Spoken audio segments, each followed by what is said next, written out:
खूबसूरत इमारत ताजमहल, जिसे देखने के लिए दुनिया भर से लोग ताजनगरी आगरा में खिंचे चले आते हैं। ताजमहल वो इमारत है जहां पर लाखों की संख्या में देसी विदेशी सैलानी प्रतिदिन आता है और हमेशा से ताजमहल किसी न किसी वजह से सुर्खियों में रहा है। इस बार सुर्खियों को कारण बना है एक सरकारी विभाग का नोटिस। जी हाँ, हम बात कर रहे हैं आगरा नगर निगम की। आगरा नगर निगम ने एक नोटिस जारी किया आगरा पुरातत्व विभाग को। जो नोटिस था 1,47,826 रुपये का, और उसमें साफ ये लिखा गया है कि यह जो रकम है वो हाउस टैक्स है ताजमहल का। आपको ये 15 दिन के भीतर जमा करना है। अगर आपने ऐसा नहीं किया तो ताजमहल की कुर्की तक हो सकती है। आप भी चौंक जाएंगे कि ताजमहल की कुर्की कैसे होगी। सवाल यही था और अधिकारियों के लिए भी यही चिंता का विषय था। सबसे बड़ी बात कि ईएसआई जब इस नोटिस को देखती है तो वो अचंभित रह जाती है। ईएसआई का क्या मानना है ये हम आपको बताते हैं।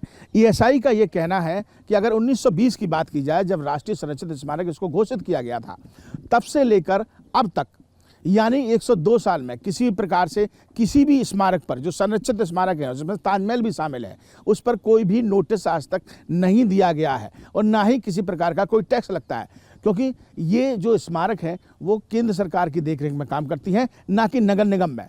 जब नगर निगम इसकी देखरेख नहीं करता तो वो नोटिस कैसे जारी कर सकता है, ये ईएसआई का मानना है। ईएसआई ने इस पूरे मामले में पत्राचार किया नगर निगम से और उन अधिकारियों से जवाब मांगने की कोशिश की कि इस मामले में आखिर हुआ क्या।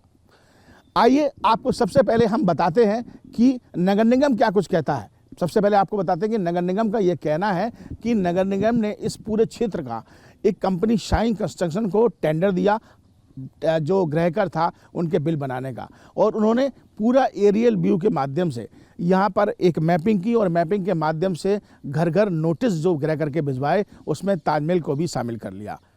और जो शामिल किया गया, जब नोटिस वहाँ भेजा गया तो वहाँ पर नोटिस 1,47,826 रुपये का ईएसआई को भी भेज दिया कि ताजमहल पर हाउस टैक्स बकाया है। और उसमें कंपनी द्वारा यह तक लिख दिया गया कि अगर 15 दिन में ये जमा नहीं होता है तो कुर्की भी की जा सकती है। और उसके बाद जैसा कि मैं बता रहा हूं कि पत्राचार शुरू हुआ ईएसआई से नगर निगम से। नगर निगम खुद अपने इस गले की फांस बनी इस ताजमहल के इस नोटिस को लेकर कहीं ना कहीं सफाई देता हुआ अब नज़र आ रहा था। आइए आपको बताते हैं एक बार फिर से कि जो गृहकर बना वो किस तरह से बना। मैं आपको बता दूं कि नगर निगम की ओर से जो नोटिस जारी किया गया था वो 31 मार्च 2022 तक का गृहकर जो था वो 88,784 रुपये था और इस पर 47,943 रुपये का ब्याज था। वित्तीय वर्ष की अगर बात करें 22 और 23 की बात करें तो यह शुल्क 11,098 रुपये दर्शाया गया और 1 रुपये का शुल्क भी दर्शाते हुए ताजमहल का कुल गृहकर जो बनता है वो यहाँ पर बनता है 1,47,826 रुपये। और यही नोटिस जो है वो ईएसआई को दे दिया गया। अब ये नोटिस जो है वो कहीं ना कहीं नगर निगम के लिए गले का फांस बन गया। नगर निगम जांच की बात कहता हुआ नजर आ रहा है कि कंपनी के खिलाफ जो शाइन कंस्ट्रक्शन है उसके खिलाफ जांच की जा रही है। आखिर कितने नोटिस जो हैं इस तरीके के चस्पा कर दिए गए, घरों को दे दिए गए। उधर ईएसआई ने अपने अधिकारियों को अवगत कराया है, लेकिन कहीं ना कहीं ये नोटिस का जो विवाद था वो ताजमहल को एक बार फिर से सुर्खियों में लाकर खड़ा कर देता है। वीडियो जर्नलिस्ट मनोज के साथ आगरा से विनीत दुबे, न्यूज़ नेशन।